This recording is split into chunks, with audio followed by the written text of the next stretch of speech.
I am coming. அடாடாடாடாடாடா, என்ன பவர்ஃபுல்லான dialogue, என்ன பவர்ஃபுல்லான ஃபைட் சீனு. ஜனநாயகன் படத்துடைய ட்ரெய்லர் ரிலீஸ் ஆகி பயங்கரமாக போயிட்டு இருக்கு. மில்லியன் கணக்கில் வியூஸ் போகுதுங்க. ஆனால் இருந்தாலும் வந்து இந்த படம் வந்து ஆல்ரெடி எச் வினோத் சொல்லிட்டார், இது வந்து ஒரு ரீமேக்கு தான் அப்படின்னு சொல்லிட்டாரு. அதுதான் தெலுங்குல ரொம்ப பிரம்மாண்டமாக வெளியான பகவந்த் கேசரி அப்படிங்கிற படம். அந்த கேசரியை மறுபடியும் ரவை வாங்கி மறுபடியும் வந்து கொஞ்சம் முந்திரி பருப்பு பிஸ்தா பருப்பு எல்லாம் போட்டு கிண்டுன்னு கிண்டி அதே மாதிரி அந்த கேசரி இருக்கணுங்கிறதுக்காக நிறைய விஷயங்கள் பண்ணியிருக்காங்க. இந்த ட்ரெய்லர் பார்த்தோன்னா பல பேர் வந்து பலவிதமான கமெண்ட், எல்லாரும் ரொம்ப கடுப்பாய், அடப்பாவி இதுக்காடா first day first show scene by scene அப்படி இருக்கு, ஷார்ட் பை ஷார்ட் அப்படி இருக்கு. பெரும்பெரிய பத்திரிகைகள்லாம் வந்து பார்த்தீங்கன்னா இதை உடனடியாக இது ரெண்டும் ஒன்றா தான் இருக்குது அப்படின்னு சொல்லி ஃபேஸ்புக்லேயும் ட்விட்டர்லேயும் எல்லா இடத்துலையும் மெசேஜ்லாம் போட ஆரம்பிச்சிட்டாங்க. மெசேஜெல்லாம் போட ஆரம்பித்தோன்னே இப்போ எல்லாரும் சொல்லிட்டாங்க, ஓகே இல்லை சார் இது ரீமேக் தான், ஆனால் இருந்தாலும் இப்போ எல்லாம் தெரிஞ்சு போச்சே, அப்படியே எக்ஸாக்டாக அந்த பகவந்த் கேசரி படத்துடைய ரீமேக் தான் அப்படிங்கிறது. அதனால் எப்படி சார் இதை போய் ஃபர்ஸ்ட் டே ஃபர்ஸ்ட் ஷோ பார்க்குறது? சீன் பை சீன் இருக்கே sir. Amitabh Baiju character Sreeleela character. Sreeleela வந்து அதில் வந்து ஒரு சின்ன வயசுலேயே அவங்க அப்பா இழந்திருக்கும். அவங்க அப்பா இழந்தப்போ அவருக்கு வந்து அவளுக்கு ஒரு ஷாக் ஏற்பட்டு ஒரு விதமான பதட்டம், அது ஒரு மூச்சு வாங்குற மாதிரி ஒரு விஷயம் நடக்கும். அப்போ அந்த இந்த டிசார்டரை எப்படி சரி பண்ணுறது அப்படின்னு பார்க்கும்போது இவளை எப்படியாவது வீரமாக வளர்க்கணும் அப்படிங்கிறதுக்காக பாலகிருஷ்ணன் என்ன பண்ணுவார்னா, ஆர்மியில் அவங்க அப்பாவுடைய ஆசை தான், அதாவது ஸ்ரீலீலா அப்பா வந்து சரத்குமார், அவங்க அப்பாவோட ஆசை வந்து ஆர்மியில் சேர்க்கணும் அப்படிங்கிற. ஸோ அதனால் ஆர்மியில் சேர்க்கணும், இவளையாவது தைரியமாக வளரணும்னு சொல்லிட்டு ஒரு பாலகிருஷ்ணன் வந்து பொண்ணுங்கள்லாம் சும்மா புலி பாரி வளர்க்கணும், புலி பாரி அப்படின்னு. அதே புலியை, அதே கொட்டை எடுத்த புலியை இங்கே எடுத்து வந்து அதே டைலாக் இங்கே எடுத்து வந்து விஜய் அதே டைலாக் சொல்றாரு, பொண்ணுங்கள்லாம் சும்மா புலி மாதிரி வளர்க்கணும் அப்படிங்கிறார். ஸோ அதனால அந்த புலி மாதிரி வளர்க்குறதுங்கிறது சேம் கதை. அதே மாதிரி அமிதாப் பைஜு வந்து ஒருத்தர் கடத்திட்டு போகிறது, அந்த ஃபைட்டு, அங்கே வந்து இந்த கையில் பெரிய ராடு கட்டி அடிக்கிறது, அதுக்கப்புறம் வந்து இவன் யார் தெரியுமா அப்படின்னா இவன் வந்து ஒரு போலீஸ் ஆஃபீஸர். அதில் வந்து நீலகொண்டா பகவந்த் கேசரி, அதாவது என்பிகே நந்தமூரி பாலகிருஷ்ணா அப்படிங்கிற அந்த பேரை வந்து என்பிகேங்கிறது நீலகொண்ட பகவந்த் கேசரி அப்படின்னு சொல்லி மாற்றினாங்க. இதில் வந்து டிவிகே தளபதி வெற்றி கொண்டான் அப்படின்னு சொல்லி மாற்றிட்டாங்க. ஆனால் இவர் பேர் விஜய் தான், தளபதி வெற்றி கொண்டான். அதாவது விஜய் போடாமல் இந்த இடத்துல தளபதி, நந்தமூரி பாலகிருஷ்ணா இல்லாமல் பகவந்த் கேசரி. ஓகே, பகவான் கேசரி ஆல்மோஸ்ட் சேம் கேசரி. இப்போ இந்த கதை பொறுத்த வரைக்கும் வந்து பார்த்தீங்கன்னா ஒரு பெண்ணை எப்படி வளர்க்கணும், பெண்ணை வந்து சிங்கம் போல வளர்க்கணும். ஓ அது சிங்க பெண்ணேவா, அது வேற படம். சரி, இது பொண்ணை புலி போல வளர்க்கணும், புலி போல ஏன் வளர்க்கணும், அவளை பயங்கர தைரியமாக இருக்கணும், போல்டாக இருக்கணும் அப்படின்னு சொல்லி நான் பகவந்த் கேசரி படம் பார்த்தேன். அந்த படத்துடைய ஓப்பனிங்கில் வந்து ஆக்சுவலாக வந்து பாலகிருஷ்ணா வந்து ஒரு சின்ன சிலை ஒன்று செய்வார். அந்த சிலையில் வந்து அந்த பொண்ணு வந்து அந்த உலகத்தை வந்து இப்படி பார்க்குற மாதிரி ஒரு சிலை இருக்கும். ஒரு குட்டி பொண்ணு வந்து இப்படி பார்க்குறா, இப்படித்தான் இருக்கணும், யார் என்ன கேட்டாலும் நீ போல்டாக ஃபேஸ் பண்ணணும், அப்படி இருக்கணும் பாப்பா அப்படின்வார். இதில் வந்து நம்ம ஆல்ரெடி இவர் தெரியல சொல்லியிருக்காருல பேபி, அதனால பாப்பாங்கிறது போல பேபி பேபி அப்படின்னு இருக்காரு. ஸோ பாப்பா பேபியா லைட்டாக மாறிடுச்சு. இப்போ அடுத்தது வந்து பார்த்தீங்கன்னா இந்த கதையில் பாலகிருஷ்ணா வந்து இந்த பொண்ணை வளர்க்கும் போது நடுவில் ஏற்படுற இடைஞ்சல்கள், வழக்கம் போல அந்த பொண்ணு ஆர்மிக்கு சேர மாட்டேன்னு சொல்றது, என்னால் முடியாது, எனக்கு பயமா இருக்கு, எனக்கு கையெல்லாம் நடுங்குது அப்படின்னு சொல்றது. அந்த சமயத்தில் அந்த பொண்ணு ஒரு காதல் வயப்படுறது, காதல் வயப்பட்ட உடனே அந்த பையன் வந்து இவர் கூட இருந்தாலும் நீ வேலைக்கே ஆக மாட்டேன், நீ வா கல்யாணம் பண்ணிட்டு சந்தோஷமா நல்ல லைஃப்பை லீட் பண்ணலாம் அப்படிங்கும் போது பாலகிருஷ்ணாவுக்கு பயங்கர டென்ஷன் ஆகிடும். ஏய் பொண்ணுங்களை புலி மாதிரி வளர்க்கணும் அப்படின்னு சொல்லிட்டு டமால் அடிச்சிருவார். அவர் பல இடத்துல அந்த மாதிரி பயங்கரமாக பிஹேவ் பண்ணுவார்னு வச்சேன். ரஃப் அண்ட் டஃபான ஆள் அவர். ஸோ இதே தான் சேம் சீன் பை சீன், அந்த இது குத்துறது, அதுக்கப்புறம் வந்து இந்த பைக்கில் போகும்போது அந்த ஷாட் எல்லாமே ட்ரெயினில் வந்துச்சு, கம்ப்ளீட்டாக வந்துச்சு. ஸோ எல்லாரும் என்ன பண்ணுறாங்கன்னா கட் பண்ணி சார் இது ஜனநாயகன், இது வந்து பகவந்த் கேசரி, இது ஜனநாயகன் பகவந்த் கேசரி, ஜனநாயகன். அதாவது காப்பி அடிப்பது என்பது ஒரு கலை. அந்த கலை எப்படி இருக்கணும் அப்படின்னா ஷார்ட் பை ஷார்ட். சார் அந்த படத்தில் கேமரா இங்கேருந்து இங்கே தான் சார் வந்தது, அப்படியா நம்மளும் அதே மாதிரி கேமரா வைப்போம், இங்கேருந்து இங்கே என்ன வருவோம் சார், அங்கே ஒரு பலூன் லைட்டாக பறந்தது சார், டே பறக்க விடு மிஸ் பண்ணிட்டப்பார் அப்படின்னா அந்த பலூனை பறக்க விடுவோம். ஸோ இந்த மாதிரி வந்து காப்பி அடிக்கிறது ஒரு கலை, கரெக்டாக காப்பி அடிக்கணும், அதை கரெக்டாக செஞ்சுருக்காப்புல வினோத். அதாவது என்னன்னா எக்ஸாக்டாக ரீமேக் சீன் பை சீன் அப்படி வச்சிருக்காப்புல. அப்போ பார்க்குறப்ப அந்த ஒரு நல்ல அது. ரெண்டாவது என்னன்னா அதில் பாலகிருஷ்ணா நடிச்சிருப்பாரு, இதில் தளபதிக்கு ஒரு ஆக்ஷன் சீக்வன்ஸுங்கிறது பிரமாதமாக இருக்கும், அதில் டவுட்டே கிடையாது. இப்போ தளபதி நடிக்கிறதுனால அந்த ஃபைட் கிட்டலாம் வித்தியாசமாக இருக்கும். அப்புறம் வழக்கமாக வந்து அந்த இது சொல்லுவார்ல ஐ எம் வெயிட்டிங் அப்படின்னு, அதை இதில் மாற்றிட்டாப்புல. மாற்றினோன்னே திரும்பி போகிற எண்ணமெல்லாம் கிடையாது, ஐ எம் கமிங் அப்படின்றார். ஸோ அதுதான் ஒரு மாஸ் என்ன சொல்கிறது இன்ட்ரோல் பிளாக்காக இருக்கும்னு நினைக்கிறேன். ஐ எம் கம்மிங் பயங்கரமாக. So I am coming. இப்போது இந்த கதையோட அடுத்த ஸ்ட்ரக்சர் என்ன? இது ஒரு பக்கம் மமிதா பைஜு வளர்க்குறது, பொண்ணு மாதிரி வளர்க்குறேன் அப்படின்னு சொல்லிட்டு வளர்க்குறது, அது ஆர்மியில் சேர்க்கணும்னு நினைக்கிறது, அது ஒரு பக்கம். கடைசியாக மமிதா பைஜு வந்து பயங்கர வீராங்கனையாக மாறிடுவாங்க, ஃபைட்லாம் பண்ணுவாங்க. Other side of the story என்ன அப்படின்னு பார்த்தீங்கன்னா, இந்த ட்ராப்புக்குள்ள இந்த கதைக்குள்ள ஒரு ட்ராப் ஒன்று சிக்குது. அது எப்படின்னா, ஒரு வில்லன், அந்த வில்லன் வந்து இந்தியாவிலேயே நான் தான் பெரிய ஆளாக இருக்கணும் அப்படின்னு சொல்கிறான். அதுக்கு ப்ராஜெக்ட் வீன் ஏதோ ஒன்று சொல்கிறாங்க. ப்ராஜெக்ட் வீன் என்னன்னா எல்லா போர்ட்ரஸ்ட்டும் இந்த அதான் ப்ராஜெக்ட் வீன்னா இந்தியா இப்படி இருக்குல்ல, இப்படி இருக்குது இப்படி இருக்குது இப்படி வந்து இப்படி இருக்குது இல்லையா, அந்த எல்லா போர்ட்ரஸ்ட்டையும் வந்து என் கண்ட்ரோலில் வரணும் அப்படின்னு சொல்லி வில்லன் ஆசைப்படுறதும், அதுக்கு அரசியல்வாதிகள்லாம் துணை போகிறாங்க அப்படிங்கிற மாதிரி தெலுங்கில் எடுத்துருக்கிறாங்க. வில்லன் பவர்ஃபுல்லாக இருக்கான். வில்லன் ஏன் பவர்ஃபுல்லாக இருக்கான்னா, வில்லன் வந்து அவன் யார் அப்படின்னா, அவனை சின்ன வயசில் அவங்க அப்பனை கொண்டது யார், அவங்க அப்பனையே தூக்கி போட்டது யார் அப்படின்னா, இவர் போலீஸாக இருந்தப்போ, யார் விஜய் பாலகிருஷ்ணா போலீஸாக இருந்தப்போ, இங்கே விஜய் போலீஸாக இருந்தப்போ. ஸோ அதனால் அவர் போலீஸாக இருந்தப்போ அவங்க அப்பனையே கொண்டார். அப்போ என்ன பண்ணிட்டாங்க, அந்த வில்லன் வந்து பயங்கர ஒரு ஆக்ரோஷம், ஏய் நீ மறுபடியும் வந்துட்டியா, ஒன்று அடிக்காம நான் விட மாட்டேன். ரெண்டு பேரும் மாறி மாறி டைலாக் பேசிக்கிறாங்க. ஆனால் தெலுங்கில் பார்க்குறதுக்கு பயங்கரமாக வந்துச்சுங்களேன். ஸோ செம்ம டைலாக் ஓரியன்ட். இப்போ என்ன பண்ணியிருக்காங்க இந்த கதையில் அப்படின்னா, இப்போ இது வரைக்கும் நான் சொன்னது நீங்கள் எல்லாரும் ட்ரெய்லரில் பார்த்தது. இப்போ ட்ரெய்லரில் பார்த்தோன்னே எல்லாரும் வந்து என்ன அந்த படத்தை பண்ணி சேம் அப்படியே இதுவே ஃபஸ்ட் டே ஃபஸ்ட் ஷோ. இது ஒரு வகையான ஒரு டைவர்ஷன்னா உங்களை அப்படியே டைவர்ட் பண்ணுறதுக்கு. இப்போ எல்லாரும் ட்ரால் ஆக்கிட்டாங்க. இந்த படத்தில் என்ன சார் இருக்க போகுது, அந்த படத்தை தூக்கி அப்படியே அடிச்சு வச்சுருக்காரு, இதில் என்ன இருக்க போகுது அப்படின்னு சொல்லி ட்ரால் ஆக்கிட்டாங்க. இப்போ ட்ரால் ஆக்கினதுனால இப்போ எல்லாரும் அப்படியே ஒரு மாதிரி அடங்கிடுவாங்க. ஒன்றும் இல்லை சார், ஜனநாயகன் வேஸ்ட்டு, அது ஒன்றும் பெருசாக ஓடாது அப்படின்னு எல்லாம் சொல்லிட்டாங்களாம். ஆனால் உண்மை என்னன்னா, ஜனநாயகனுடைய அதர் சைட் ஆஃப் த கதை இது ஒரு லேயர். இந்த ஒரு பொண்ணை வளர்க்குறது இதெல்லாம் ஒரு layer. Other side of the கதையில் வேற ஒரு விஷயம் பண்ணியிருக்கிறாங்க. அதுதான் அரசியல் பின்னணியை சேர்த்துருக்காங்க. தெலுங்குல வந்து அரசியல்வாதிகள் ஒரு பெரிய பிஸ்னஸ் மேனுக்கு சப்போர்ட் பண்ணுற மாதிரி இருக்கும். இதில் பிஸ்னஸ் மேனை விட அரசியல்வாதிகளுக்கு பயங்கர பவர் இருக்குது. அரசியல்வாதிகள் சில ட்விஸ்டெல்லாம் ஏற்படுத்துகிறாங்க. அவங்க அப்பா அந்த படத்தில் செத்தது வந்து ஒரு ஆக்சிடெண்ட்டில், எதிர்பாராதமாக ஒரு ஆக்சிடெண்ட்டில் செத்துருவார். யாரும் அதுக்கு பின் காரணம் கிடையாது. ஆனால் இவர் இந்த படத்தில் ஒரு டைலாக் வைக்கிறார், இவ பயப்படுறதுக்கும் இதுக்கும் ஏதோ ஒரு விஷயம் இருக்குது அப்படிங்கிறார். அப்போ என்னன்னா, அவங்க அப்பா செத்ததுக்கு காரணமே யார்?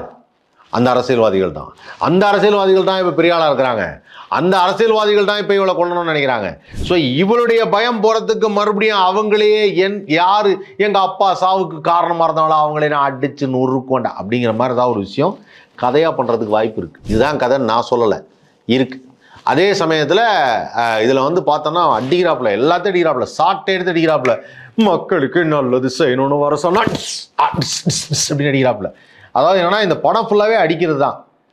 தெலுங்குலேருந்து அடிக்கிறது, அப்புறம் படத்தில் உள்ள கேரக்டர் அடிக்கிறது, அப்புறம் இவர் அரசியல்வாதிகள் அடிக்கிறது, இது மாதிரி படம் ஃபுல்லாகவே அடிக்கிறது.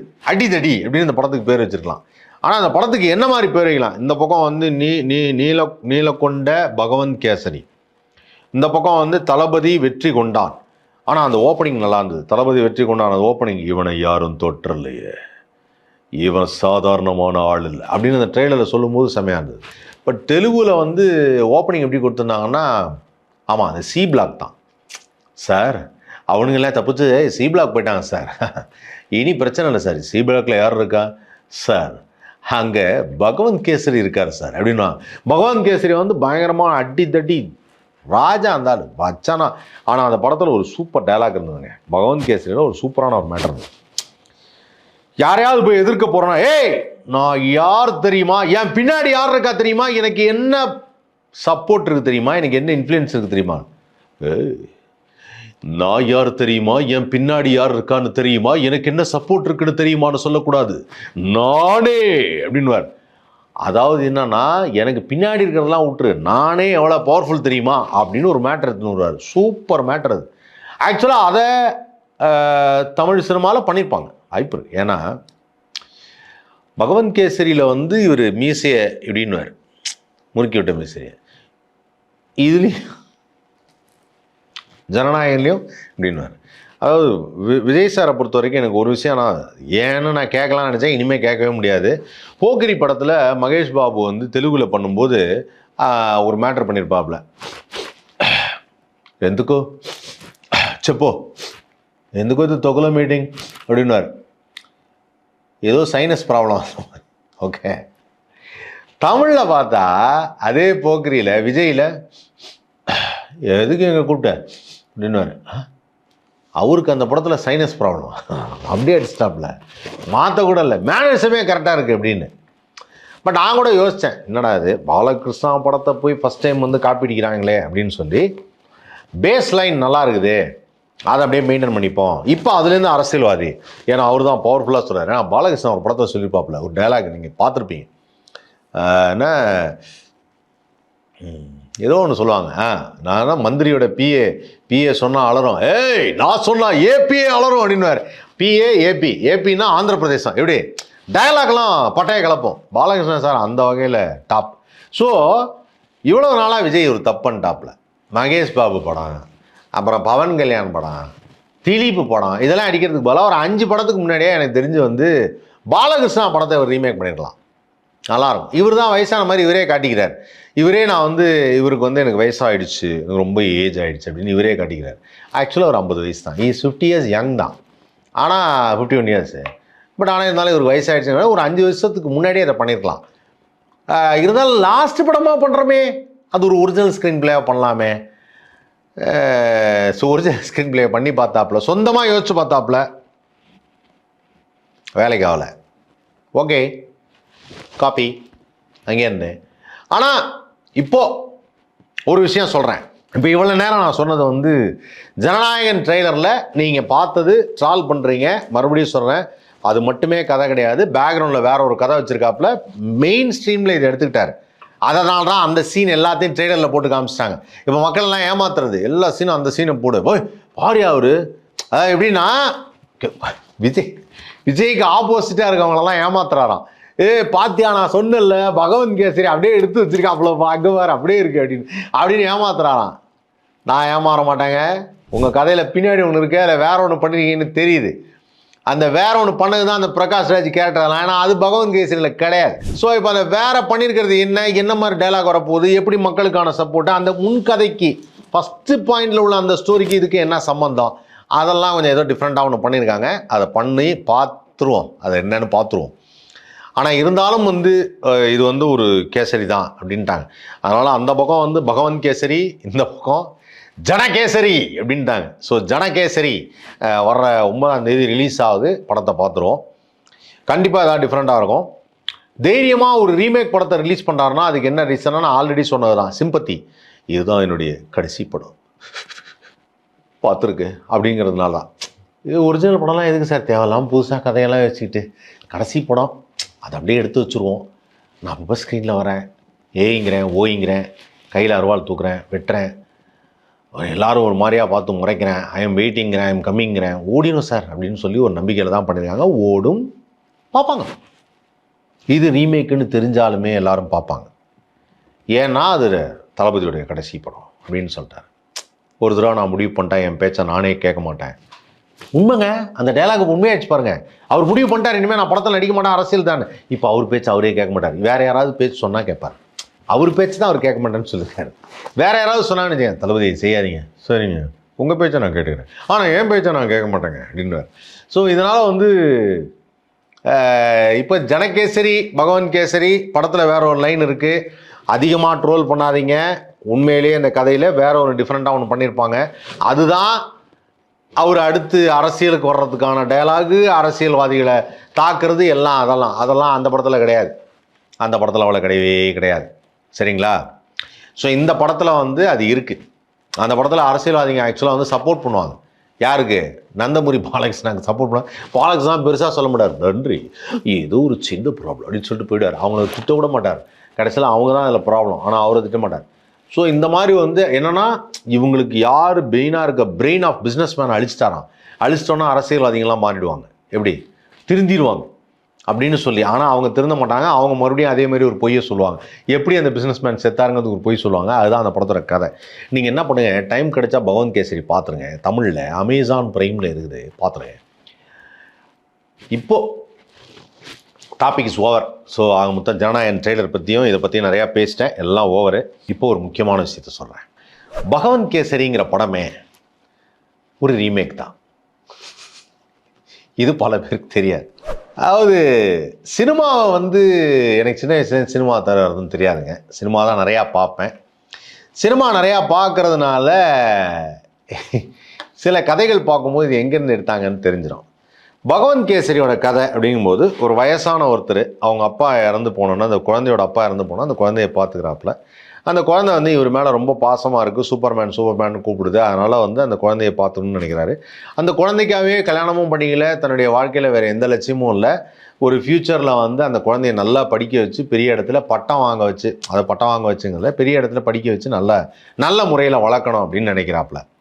இந்த கதை தான் மதிப்பிற்குரிய டாக்டர் நடிகர் திலகம் சிவாஜி கணேசன் அவர்கள் நடித்த பாபு அப்படிங்கிற படம். இந்த படத்தை நான் போன வாரம் தான் எதிர்ச்சியாக பார்த்தேன். என்னடா இது எங்கேயோ பார்த்த மாதிரி இருக்குதுன்னா, சீன் பை சீன் அப்படியே இருக்குது. அதில் அந்த பொண்ணு வெண்ணிலாடி நிர்மலா அவங்க தான் அதில் பொண்ணாக வருவாங்க. பொண்ணு வளர்ந்துடும். காலேஜ் படிக்கும்போது சிவகுமாரை லவ் பண்ணும். சிவகுமாரை லவ் பண்ணி சிவகுமார் சொல்லுவார், நான் முக்கியமா இல்லை உங்கள் மாமா தான் உனக்கு முக்கியமா அப்படின்னு. உடனே எனக்கு மாமா தான் முக்கியம் அப்படின்னு போயிடும். இந்த சீனு, சிவகுமார் லவ் பண்ணுறது, இந்த காலேஜில் இதை ஒரு பார்க்குறது, இது எல்லாமே பாபு படத்தில் இருக்க மாதிரியே பகவந்த் கேசரியில் இருக்குது. பகவந்த் கேசரியில் இருக்க மாதிரியே ஜனநாயகனில் இருக்கும். So it's not only the Bhagavanth Kesari, it is already the Babu. Babu became Bhagavanth Kesari, Bhagavanth Kesari became Janakesari. So இது ஒரு ஜனபாபு கேசரி. அதனால் இந்த ஜனபாபு கேசரியை 9ஆம் தேதி பார்ப்போம். தமிழ் சினிமா தானே, பரவாயில்ல. பழைய படத்துலேருந்து நடிச்சிருந்தா பரவாயில்ல. ஆனால் எப்பவுமே சொல்லுவாங்கள்ல, நம்ம சொந்த ஊரில் இருந்தால் நம்ம ஊர் அருமை தெரியாது. நடிகர் திலகம் சிவாஜி கணேசன் நடித்த படத்துடைய அருமை இன்னும் நம்ம மக்களுக்கு தெரியல. நம்ம ஆளுங்க அதை மறுபடியும் பண்ணணும்னு ஆசைப்படல. அவங்க அழகாக அதை எடுத்து அதை ஒரு படமாக பண்ணி அதுக்கு ஒரு பேஸ் லைன் வச்சு, அந்த படத்தில் இன்னொரு இருந்தது பகவந்த் கேசரியோட அதர் சைடு தான் சூப்பர்.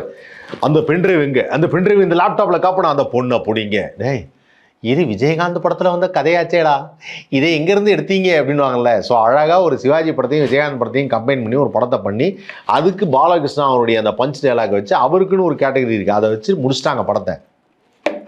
ஜனநாயகம்னா அல்டிமேட். அதாவது என்னன்னா, ஏமாறுறவன் இருக்கிற வரைக்கும் ஏமாத்திட்டு தான் இருப்பாங்கிற மாதிரி. இப்போ அவங்க இல்லை சார், நாங்கள் இந்த படம் பண்ணி வச்சுருக்கோம், எங்களுக்குன்னு ரைட்ஸுக்குன்னு ஏதாவது காசு கொடுத்துருப்பாங்கன்னு நினைக்கிறேன். கண்டிப்பாக ரீமேக் ரைட்ஸ் காசு கொடுத்துருப்பாங்க. ஸோ அதாவது யார் வீட்லேருந்தோ திருடி எடுத்து வச்சிருந்த பொருளை இவங்க காசு கொடுத்து வேற வாங்கியிருக்கிறாங்க. இப்போது உண்மையிலே கேவிஎன் ப்ரொடக்ஷன்ஸு. உங்களுக்கெல்லாம் ஒரு விஷயம் சொல்கிறேன், நல்லா கேட்டுக்காங்க. சில விஷயங்களை நம்ம நினச்சா நடக்குமான்னு தெரில, ஆனால் நடக்கிறத நாம் தடுக்கவே முடியாது. ஸோ ஆக மொத்தம் ஜனவரி 9ஆம் தேதி வரப்போகிற ஜனநாயகன் பார்க்குறதுக்கு முன்னாடி நீங்கள் 2 படம் பார்க்கலாம். ஒன்று பாபு, ரொம்ப சென்டிமெண்ட்டாக இருக்குங்க, அதுவும் பாருங்கள். ஓகே, இன்னொன்று இது அதாவது ஜனநாயகன் பார்க்குற கடைசியாக என் பிள்ளை விஜய் நடிச்சிருக்கான்னு பார்க்குற சில ஓல்டு பீப்புளுக்கு அந்த படம் கரெக்டாக ரிலேட் ஆகிடும். அவங்க எல்லாரும் பார்த்துருப்பாங்க, ஏன்னா அந்த படம் சூப்பர் ஹிட். பாபுக்கு அப்புறம் இந்த படம் பகவந்த் கேசரி பாருங்கள். அதுக்கப்புறமா நீங்கள் பாபு யூடியூப்பில் இருக்குதுன்னு நினைக்கிறேன், இல்லைன்னா டிவியில் போடுவாங்க. அநேகமாக இப்போ நான் சொன்னதை பார்த்துட்டு நிறைய டிவியில் திருப்பி போட்டாலும் வாய்ப்பு இருக்குது. ஸோ அதனால் பாருங்கள். ஜூன் அது ரிசல்ட்டோ ஜனவரி 9ஆம் தேதி பார்த்துருவோம்.